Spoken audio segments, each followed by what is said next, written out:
Have you ever wondered if maintaining your ideal weight would be possible? That is what Siobhan had been wondering after releasing 40 pounds.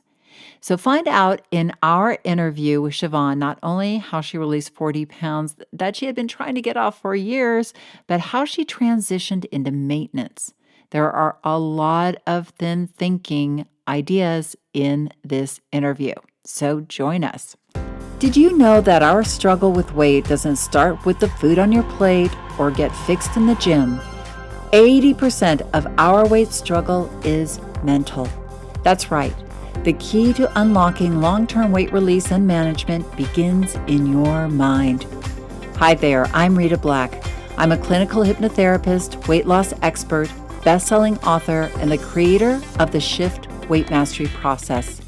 And not only have I helped thousands of people over the past 20 years achieve long-term weight mastery, I am also a former weight struggler, carb addict, and binge eater. And after 2 decades of failed diets and fad weight loss programs, I lost 40 pounds with the help of hypnosis. Not only did I release all that weight, I have kept it off for 25 years. Enter the Thin Thinking podcast, where you too will learn how to remove the mental roadblocks that keep you struggling. I'll give you the thin thinking tools, skills, and insights to help you develop the mindset you need, not only to achieve your ideal weight, but to stay there long term and live your best life. Hello, everyone. I hope you're having a fantastic week.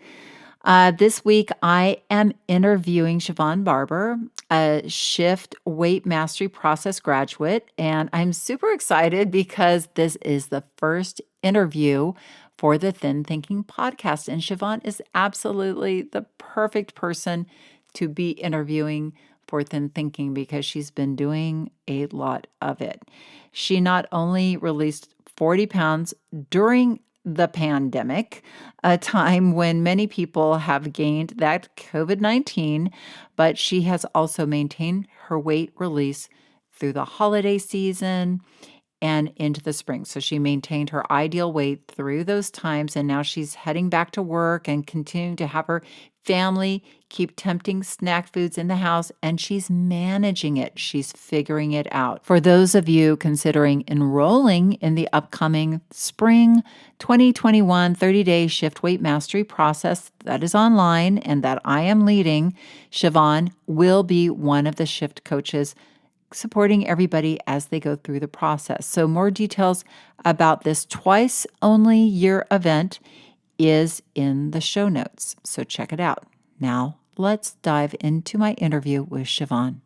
So welcome to the Thin Thinking podcast, Siobhan. It's great to have you here. Thank you so much. Tell us a little bit about yourself, and for everybody, Siobhan lives in Vermont, and she is a high school counselor. And tell us a little bit about you and just your early weight struggles. Like, when did you know that you were struggling with your weight? At what age? Like, tell us a little bit about that. Yeah, I would say probably like middle school, probably like many middle school females. That's when I really started to kind of have poor body image. Everybody else always looked better than me. And that carried on through high school. And I always felt like I was overweight, but funny, in hindsight, if I look back at pictures of myself in high school, I was thin. I was not overweight. I did not eat healthy in high school. Isn't that crazy? If I could tell you, if I had $1 for every client I worked with who was like, I thought I was so fat, and I look back at pictures and I see how beautiful I was. And I wish I knew that then, or I wish I could have told myself then. It's hard. Yeah. But it is. And it feels like such a waste of time. Like, what a loss. Like, you couldn't enjoy those high school years being who you were. You're always just like, I need to be better. I need to be better. You couldn't be happy with yourself. It just feels like a waste of time. It does. And I'm sure what you learned from that journey helped you be where you are today. And obviously, as a high school counselor, you probably have a lot of empathy for your kids.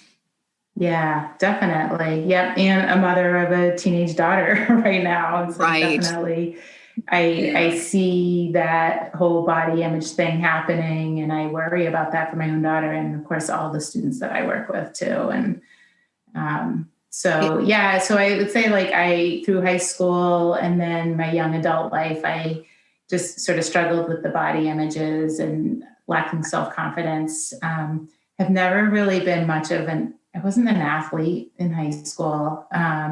Never really did much by way of exercise or anything like that. Um, but I think I must have maintained my weight all the way up until I had my first child and about 20 years ago. How old were you And then, Siobhan? How old were you then? so I was 32 Okay. when I had my son. And of course, when I was pregnant, that was licensed to eat all the Ben and Jerry's ice cream I could possibly eat because it was summer, it was hot, and I live in Vermont. You know, that's what you do, you eat Ben and Jerry's. So, and I gained a ton of weight. And then after I had him, some of it came off, not because I tried. I didn't do anything special, Right. but just the baby fat, I guess, came off. Well, But I for held on to a nursing. lot of it. Yeah, I held on to a lot of it. And then when I had my daughter at 36, I gained more weight and didn't take that off. And then it just kept increasing and increasing and increasing. And Did for uh, you, was that increasing gradual because do you think that your eating changed? And were you trying to manage your weight at that time? Were you trying to go on diets and things? And did that make things worse in a way? Did you kind of get into that cyclical eating of like being on a diet and then? yeah, so I think I've only tried diets a few times in my life, and that was post having kids, and that was like the Atkins kind of low carb, crazy, unsustainable kind of diet, where how exciting to eat as much bacon and meat as possible. But in the back of my mind, I thought, I have a family history of heart conditions. Is this really healthy to be eating this much fat? Like this doesn't seem right. And it was unsustainable. Like you can't just eat like that all the time. Right. And it Especially was with a definitely, family. yeah. And it was definitely like, I can't, it was definitely a thing like, oh, when I lose this weight, I'm all done kind of thing. Yeah. Yeah. Unlike with shifting, when it's a lifestyle. So I kept, gaining weight. And I'm a big avoider. I just would avoid the fact that I was gaining weight. I would not step on a scale, Right. not at all. Actually, I really haven't stepped on a scale until I started shifting back in April. It was kind of the first time I got on a scale in I don't know how many years. So I'm a big avoider. Well, and you were busy with your life. You were raising two kids. You had a full-time job, and I feel like knowing you from our group is that was one of your struggles with weight was time and time management Yeah. with being healthy and also having a family and going to the soccer games or to all the sports because your son's an athlete. Yeah. Yep. Definitely. I always put my kids and my family and my job first. And for 20 years, I've been putting everything first before my own health. And Right. definitely all the activities kept me super busy and gave me lots of reasons not to plan something healthy to eat. Right. And then back in this past April in 2020, I got an email from you, Rita, and it said, hey, would you like to we're doing a 30-day shift mastery program. And the timing was perfect. Like I was at a point where I love to garden. I have a big vegetable garden, and the summer And before everybody, I've seen last, pictures of her garden. It's extraordinary. I'm very jealous of your garden. it's my therapy to get out and garden. And I love to do it. And the summer before last, I was just so heavy that I said to my husband, I don't think I can do this anymore. I don't think I can garden anymore. To go out and do all the work and the weeding, it was just, I was exhausted. I was sore. I was in pain. I'm like, I can't do this anymore. And that's my love. I love gardening. And so I was really pretty depressed about that I was like, I'm going to have to give this up. And Wow. I so, didn't know that that was going on for you. That's amazing. yeah. So when this opportunity came up, I'm like, seems like good timing. I'll just give this a try. So that's how I got started. And I thought, if I could just lose 5 pounds, I would be happy. Like, just, I set the bar really low for myself. Right. And just said, I'm just going to take this one day at a time, see what this is all about, give it a shot. Well, I think one of the things that I saw in your transformation from like weight struggler to, apprentice of weight mastery was identity. You start to see yourself from a different place.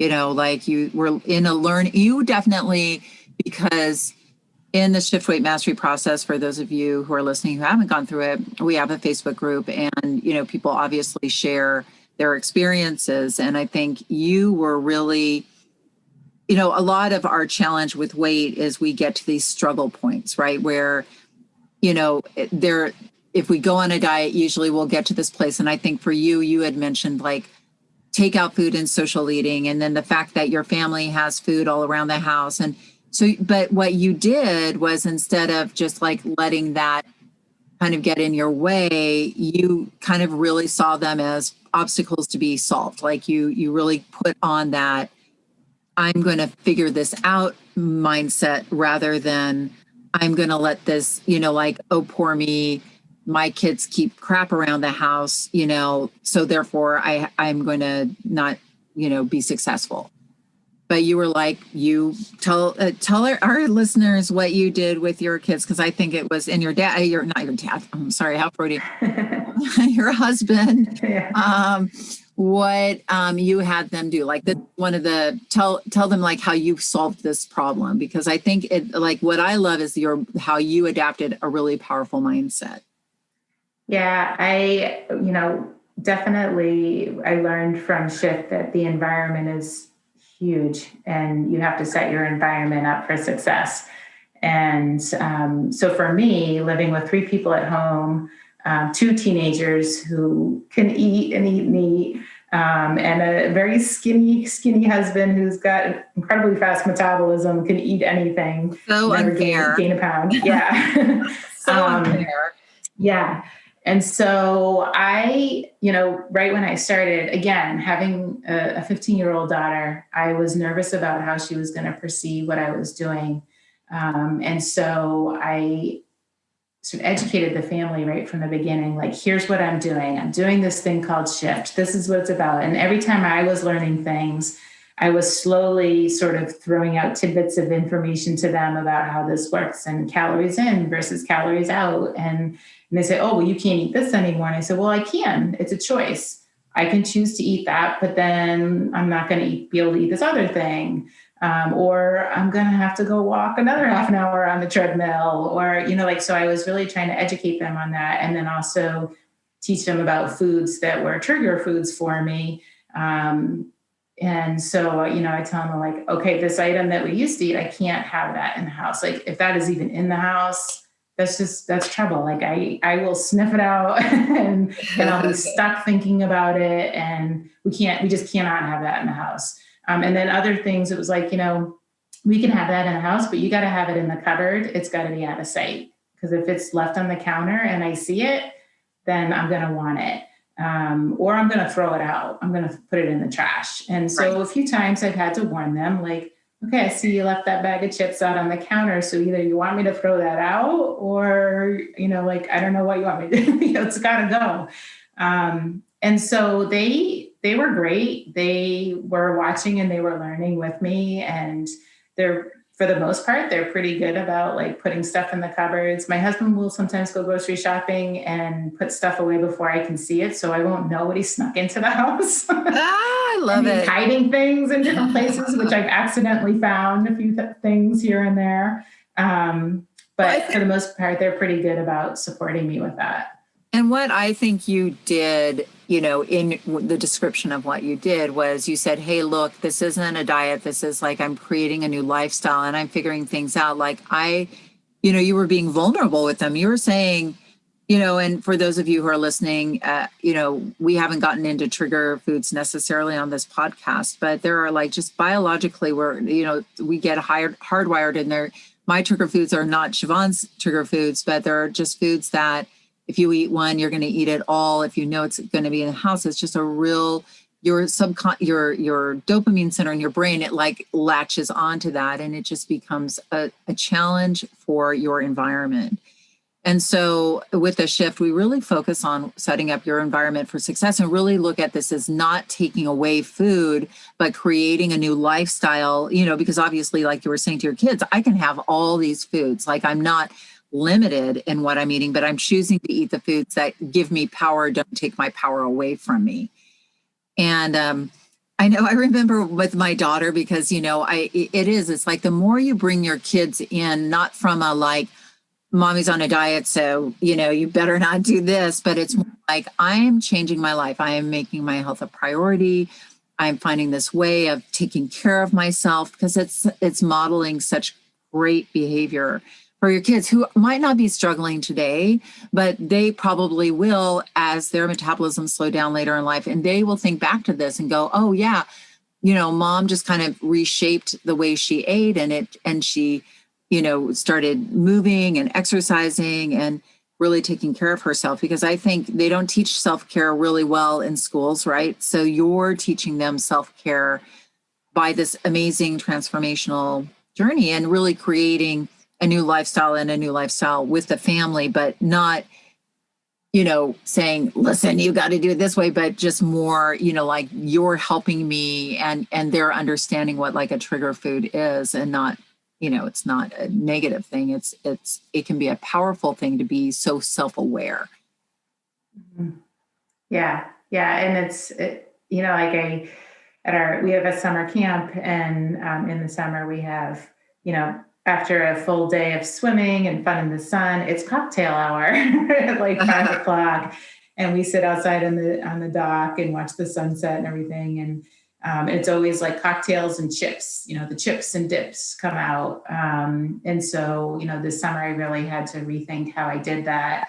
And, like kind of watch my calories to like, okay, if I really want one gin and tonic, how many calories is that? What do I need to burn during the day or during the week? And then what do I need like that's salty to replace the chips and crunchy to replace the chips? And so I discovered green olives and I would cut up celery or carrots.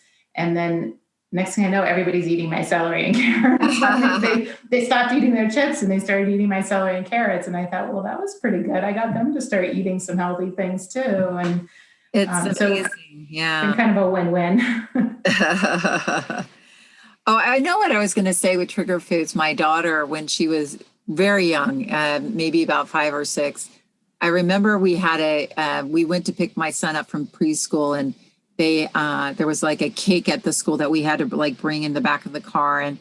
And my daughter kind of looked at that and she said, Mommy, I'm looking at that cake. I think it may be a trigger food for me. Or she said something like, I'm not going to look at that cake because I think it's a trigger food for me because I want to eat the whole thing. And I thought that was so sweet. It's interesting. Both of our children our oldest went away to college this year.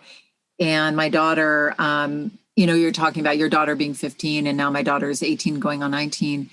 And it is so great when you can share this stuff with them, not necessarily the weight loss aspect, but the self-care aspect, especially because once they go away to college, they really do have to take care of themselves. And my daughter will call me. She's like, I don't think I'm eating, the dorm breakfast is like really the options are not, healthy. And I'm feeling luggy and gross by the middle of the day. Can I get like a little blender and make myself a shake in my room? And I was like, sure, like she's advocating for herself, which is so great. And when you advocate for yourself, which is what you're really doing with your family, your kids will see that and go, oh, that's good to do. Like that's what you need to do for yourself. rather than being at the bottom of the totem pole and the bottom of the list and everything, because when your life works, their life works. And that's the truth about that. So mindset wise, Siobhan, what do you think when it sounds like you got into the shift and you said, what the heck, why not? But what do you think was the difference this time? Because you've released 40 pounds. You've now been keeping it off for 5 months. The distinction between like a diet and what you were doing was, you created a lifestyle but you like commitment wise, what changed for you? Well, a lot of different things changed for me. Somehow I let go of the avoidance and the skeptic in me. I don't know how that happened, but I just said goodbye to the avoider and the skeptic. And I said, well, let's just see what this process is all about. And I did, like I said, I set the bar pretty low for myself. I just said 5 pounds. If I can lose 5 pounds, like that would be huge. And just kind of taking the 30-day mastery, one day at a time, and really following every piece of it to the T. I really put my trust in that process. I just sort of let myself open up to it. And with the morning meditations and the hypnosis, I think all of those things really built up in me to find that success of releasing 5 pounds. And then I was like, 5 pounds. Okay, I did that. I can keep going with this. And so the momentum kicked in. And then I think looking back at what I accomplished also helped me to see like, wow, okay, I just did that. I've never done that before. That's huge. So pat on the back, like good job. Also I think keeping a journal, every week I keep a journal where I just set my goals for the week. And we're at the end of the month now. So actually today, Sundays are when I sit down with my journal and I just write out what I'm going to do for the week, what my goals are, whether it's making sure I log my food every day, how many times I'm going to exercise, what I'm going to do for exercise, hypnosis. Maybe I want to find a new recipe or something like that. Yeah. So I set my goals for the week, and then I set my goals for the month too. And I also look back, like today I looked back and was like, okay, I wrote down my gratitude for the month of February. Like, while February was not the best month for me shifting wise, I still found it was really important to like pull out the things that were positive, the things that did work. So like practicing that gratitude each month to say, hey, you know what, you did this. Like, yeah, you might have gone over your calories, but you logged every single day. You did not let up. So like things like that, I have to have a goal every week. Yeah. If I don't, if I forget a week and don't set those goals, that's when I sort of fall off the track. And I've noticed that too. And I think the scientific approach to things help my mindset as well, because I am very much an emotional eater. Mm-hmm. And the science behind it helps remove that emotional piece for me. Yes. And that's something that as we go into this podcast, we're going to explore more like how collecting data, setting goals helps your brain work for weight release so much better than just, trying to be good or eating healthy or what have you. The brain gets very focused and takes in and looking at things like a scientist rather than, from a scientific standpoint and a number standpoint rather than an emotional standpoint, removes so much cognitive distortion. Did I overeat? Did I eat? Like we so often just don't know where we stand. And so, our more science-based approach really allows you to be very clear on your weight release goals, what you're doing. And what Siobhan is saying, which I love, is how really when she's saying she's journaling and setting her goals for the week, she's also sitting down with her inner coach, which is something that we really talk about in Shift, is like developing this inner communication system. Like you said, Siobhan, you said no to the skeptic, you said no to the avoider, which I call the inner critic and the inner rebel. And you started really developing this scientific, more coach-like essence of you, which you probably use with all of your students all the time. Like you probably were very good at that with other people, probably except for yourself in this part of your life, right? Yeah. It's so much easier to do with other people than it is with yourself. Yes. Yeah. And what about the hypnosis? So you mentioned the hypnosis and meditation, because I'm sure a lot of people who are listening to this have never experienced hypnosis and are like, well, what is it? Like, why? Like, how is that a part of a weight release process? Like, so for you, how is hypnosis helpful for you? Yeah, so the morning meditations, I'll set my alarm clock 10 minutes earlier each morning, and then just plug in my earbuds and listen to the meditation before I get out of bed. And that's a good setup for the day to just get my brain thinking about how's my day going to look, thinking about the food I'm going to eat during the day or the exercise I'm going to eat during the day, and how do I want to feel by the time I go to bed at night. So that's a good setup each day.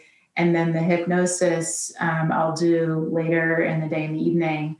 And I'll do that a few times a week.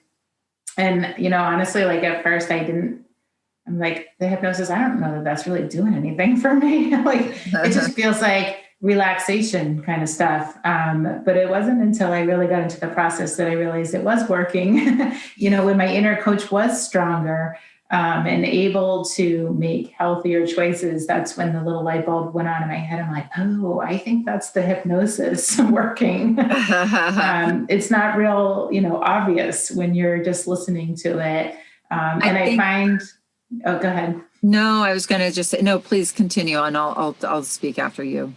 Yeah. And I find like I just downloaded the March hypnosis onto my phone and I listened to it today, and I thought, okay, it was a lot to take in, and listening to that one over and over and over, I think will sink in even more for me, and I'll get more out of it each time that I listen to it as well. So listening to them over and over again helps for me. Yeah.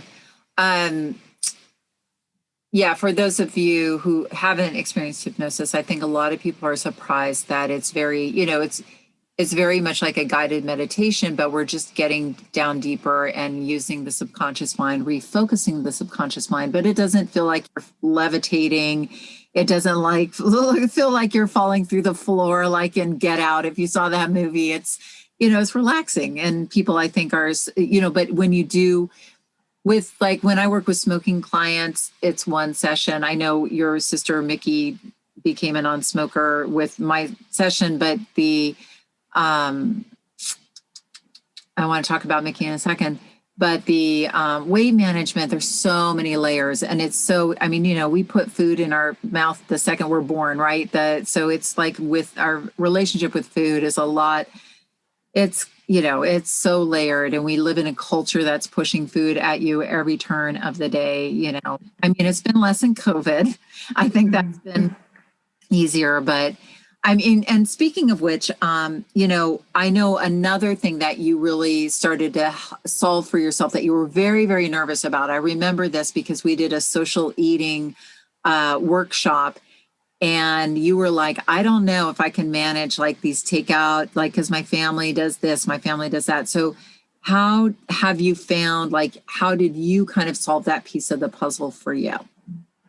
Yeah, that was hard the first time I went for takeout, because I had been in such control of my food. And of course, with COVID, things closed down anyway, so we weren't going out to eat or anything. And I was listening to our shift meeting once on getting takeout, and I was like, "That's it. My daughter and I we're gonna get Chinese food tonight." And I went online, I looked at their menu, I looked up the calories for the foods that I like, and I was like, okay, that thing, I probably, if I eat that, I'm not gonna have anything else. But I can have these, like the garlic green beans, which I love. Like, I can have more of those, and so we did that, and it felt like a hurdle that I was able to overcome, and was a nice first step into being able to see, like, I can do this. I can do the takeout. So, We've done takeout. We don't go out to eat in restaurants yet with COVID here, but we've done the takeout, and I've been able to plan ahead and also plan for the week ahead too. So if I know, over the weekend, something's coming up, like this fall, my niece got married, an outdoor wedding. And I knew there was going to be good food and wedding cake and all that stuff. And so for the whole week, I had planned for that as far as like kind of guesstimating what I might eat, and then putting a lot of exercise in previous to that date of the wedding, and just watching my calories, reducing some of them before the event. So that is good. And then, I am a little bit of a slave to my phone and the Lose It app. So I will just punch things into the Lose It app and say, what is this? How many calories is this? Should I be eating this or not? So, but it's worked out well. We're still, things aren't really opened up yet that much here in Vermont. And so it hasn't been too crazy with, going out and eating this, that, and the other. But we're pretty simple folk anyway. So we don't really go out to eat a whole lot. We tend to make our own food a lot. Right. So are you near a city in Vermont, or are you out in the country? That city, such a loose term compared to like cities like LA and New York City. Right. Burlington, we are near, we're near Burlington. It's a small city. And, as far as like shopping and things like that, I would say that is a little bit of a challenge for me. Like I see all the cool stuff that people are getting at Trader Joe's or Whole Foods. We do have a Trader Joe's, but it's probably about 40 minutes away from me. And I don't make the trek out there to go shopping. We don't have a Whole Foods here. We have some health food stores here and there. The summer is great because we have a lot of farms with great fresh vegetables and things like that. So that's always really good. But yeah, we're a little bit more limited on what we have as far as groceries to acquire. Right. Trying out new things. Right. Maybe, having to go online and get things too, not. How about maintenance? Like you hit your ideal weight goal, and how did you know it was your ideal weight goal? Like for some people, I think they get to that number and then they're like, well, should I keep going? Should I not? Like, what made you decide that number was right for you? Yeah, I honestly, how did I know? I don't know. I was just kind of releasing for a while. And then an interesting thing happened. One of my sisters saw me and said, whoa, you've lost way too much weight.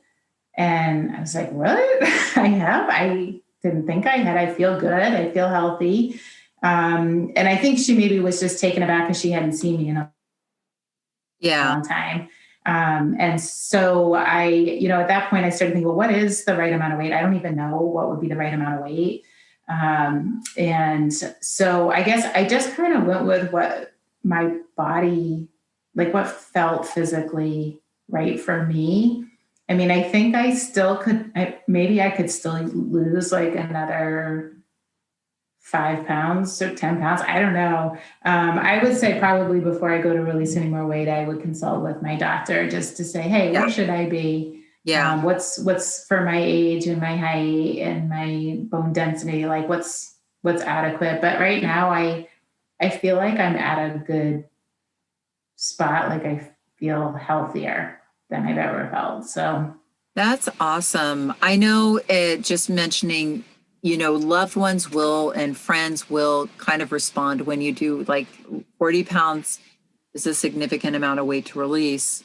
And the human being will see people shrink and their brains will go into panic mode. They will think you're sick. They will think, even though you may be, at your ideal weight, or you may be even, I've had clients who've like gone from 300 pounds to 200 pounds and everybody's like, stop losing weight. You're getting way too small, but they still had maybe 50 pounds to release. But it was just their visual cues were telling their brain, like, this person in my tribe has gotten sick and I need to take care of them. It's so interesting how people respond to weight. release when they see other people doing. But so Yeah. that's interesting. And I'm glad you found that like intuitively, like, okay, this is right. And then how did you transition into maintenance? I mean, how did you find that experience? And I know you're still figuring it out to a certain degree, but Yeah. first few months gone for you. Yeah, I was actually a little scared when I hit that Yeah. my goal weight, and I was like, oh no, now what do I do? Because then all of a sudden, so I had set my goal weight on the Lose It app, and when I hit it, unbeknownst to me, I didn't realize it, but the Lose It app adjusted my calories, and I Mm, guess I wasn't paying close attention, but I happened to look like the next day at my calories. I'm like, wait a minute, why do I have so many extra calories? There's something wrong here. And I panicked and I was like, that's too much. I can't do that. And so I went onto your calculator to look at yours because I was nervous that the Lose It one was way off. right. And it was a little higher than what your calculator had told me. So I just manually put in the calories from your calculator, and then I did bring it down like maybe another 100 calories because I was still a little nervous. I was like, this Right. just seems like it's too much. It just seemed like such a big leap. And I did end up releasing like a few more pounds too, but then I feel like I've sort of plateaued now, and I'm not losing more weight. I'm just maintaining. But I did, it's interesting because it was almost like I got bored. I was like, okay, here I am. Now what? I needed, like I said before, I need the goals. I need goals to keep me going. And so I just have to make sure that every week I set those goals for myself, or I get bored and not gonna I'm not gonna do well if I'm bored with it. Well, I know. And I think that that is one of the things that people come up against is like, what now? Mhm. And we've been so, but see, I think the shift or the transition, is really, it's staying free. Like you've cultivated an entirely new identity over the course of this year and how you see yourself. And again, and that identity has built habits that allow you to maintain your life at your ideal weight. And those habits still need to be tended to, just like your garden. Like you have your garden, and you know what to do, but every year you need to, like in January you need to do this, and February you need to do that. And I think, in my 25 years of weight maintenance, yeah, it's a completely different, it's not as glamorous because you don't get those like, I've lost another pound this week, but you get more and more, you get the satisfaction of, building out this life that has meaning for you, at your ideal weight. So, and I sit down Sunday just like you and plan out my week and my exercise and my goals and, maintaining your weight in this world that's full of food and with a family, with all of that. It is, definitely, it does take some focus, definitely not as much focus. Like most people who have taken weight off and kept it off will say maintenance is way easier than taking off the weight.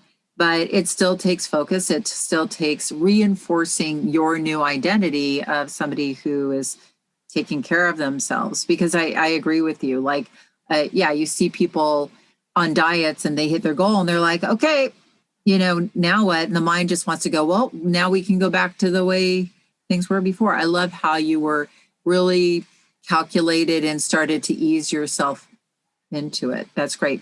And I think as you go on, Siobhan, I think one of the things I would coach you with is to really look at other aspects of your health that you can add in that would be exciting for you. Like for me, I got really interested in, well, I want to say supplements, but I don't mean that, but like micronutrients, like how I can elevate my health with like eating different foods that are going to make me feel better. Or now that I'm, postmenopausal and heading into the next phase of my life, like what exercise is going to be best for me, and get really into those, like, because I do think you're still cultivating a lifestyle of health, and that isn't just weight, it's all these other aspects. But now that you've gotten your weight in the right place, now you can focus on the other things that are interesting. I mean, there's really some very interesting things. And as you go into different times in your life, like, your daughter's 15 in a few years. I know my son's 15, and, they're going to fly the coop, and then it's just you and your husband after that. Yep. Yeah. So that will be another evolutionary point in your life. Like, there's so many evolutionary points to adapt to that. It's always an adaptation process, but when you have that inner coach and it's about figuring it out, it's so much more enjoyable than living with that old critic and rebel that, are, like you said, either beating you up or avoiding things altogether. I wanted to ask you, because you've had some help in the fact that your sister and one of your friends, you guys get together, and I wanted our listeners to understand that I think support is a huge part of weight management. I know you're in our monthly mastery group, so you get support from that, but you also set yourself up for success because you have a couple of people in your life that are advocating for you too. Do you want to just spend talking about that? Yeah. So, and this was kind of a surprise for me that I would, like, the Facebook group that you have through the monthly mastery. I'm a huge introvert. And so I didn't think that I would really get into the Facebook group very much as an introvert, but I found that to be incredibly helpful. Whether I may not be posting, but just reading what people are saying and going through, and ideas and suggestions, and the trials, the tribulations, the triumphs, and everything that comes with it. Like, it has been super helpful for me to hear, and for me to also share what's going on for me too. So that's been really helpful. I'm pretty sure that I don't know that I would have been successful without that piece. I think that's a really important piece to this process for me. Right. And then my sister, Mickey, who introduced me to Shift many years ago, she said, hey, if you're shifting now, every Friday morning, let's do a weight check-in, and we can just say how many days we logged our food. So we started doing that back in May, and then my friend Val joined Shift, and we got her in. So every Friday morning, there's I kick off the text because I get up way too early in the morning for work. So I kick off the text Friday morning with my weight and what if I've stayed the same or lost or gone up, and how many days I've logged food. And then everybody else chimes in, and we just, keep encouraging each other throughout the day for the week to come. So that's always been something that has been helpful, because it's the accountability piece that you're like, okay, I know I got to check in on Friday morning with my weight. Yeah. And that's so great, because that's something you can, even if you have somebody in your life, just people who are listening to this, that you can check in with and be on the same page with. So helpful. Yeah. And there's no judgment. Like we've all said, this is a judgment-free zone. There's no judgment. It is what it is. And we're all in this together. Oh, that's so great. I'm so glad you guys have that. And, if you were going to, this has been so great, Siobhan. So I just, like, in your last sort of question that I want to ask you is, what would you say for somebody who is just starting out, on a weight mastery journey, or a journey of really wanting to release weight for the last time with their mind in the right place? Do you have any words of encouragement or any tips or any, motivational ideas? I would say start with baby steps. Start out small, trust the process. It's, take it one day at a time and trust the process. And, something that has been helpful for me is, Rita, when you've asked us to just forgive ourselves when things aren't going perfectly. That's huge, because I think we're really pretty good at tearing ourselves up and criticizing ourselves, that inner critic. And so to be able to forgive myself when maybe my day didn't go quite the way I had originally planned, and that's okay. So we got a new day tomorrow. So I think the ability to be able to just say, okay, that didn't work. What should change? What do I need to do differently tomorrow? And move on from it and not get stuck and dwell on it.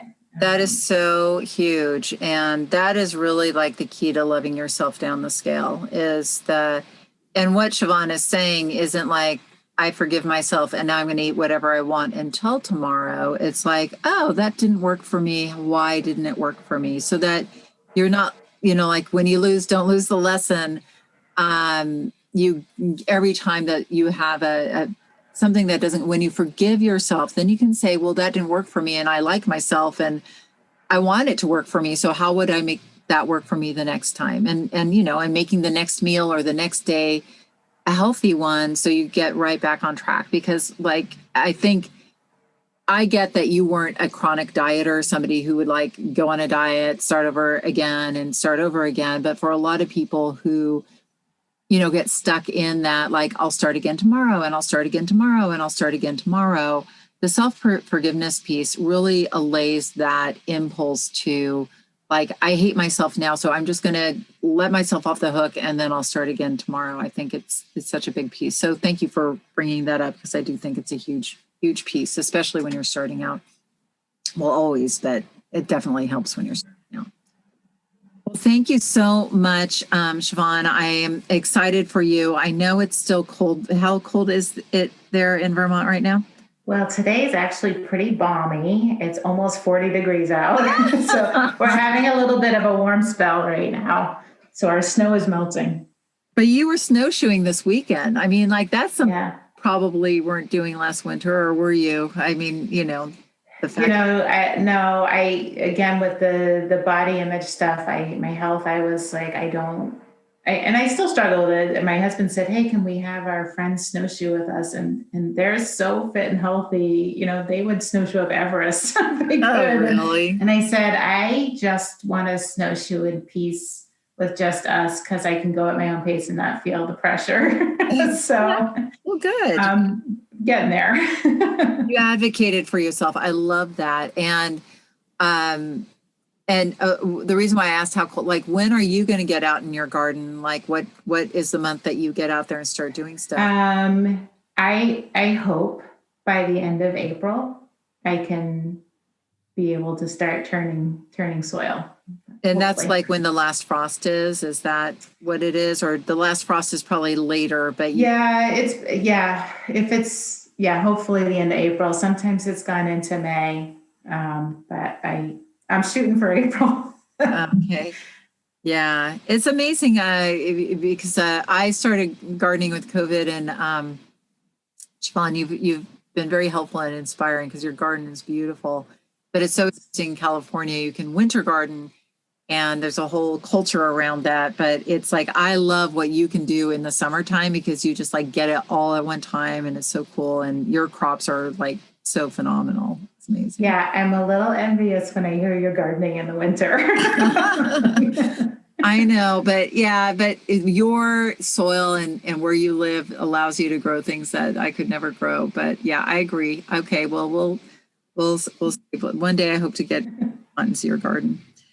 Well, thank you so much for spending your time. And thank you, everybody who is listening today. Oh, wow. Well, I hope that you were inspired by Siobhan's amazing and ongoing weight mastery journey. It truly is what is possible when you begin to use your thinking in a different way in the area of weight management. And just a reminder, spring 2021 30-day online shift weight mastery process that I'm leading is now enrolling through April 27th only. Okay, so that deadline's coming up. For those of you, that's April 27th, 2021. If you're listening to this podcast after that, sorry, the ship has sailed, but there's always another ship rolling into the harbor, so check out our website.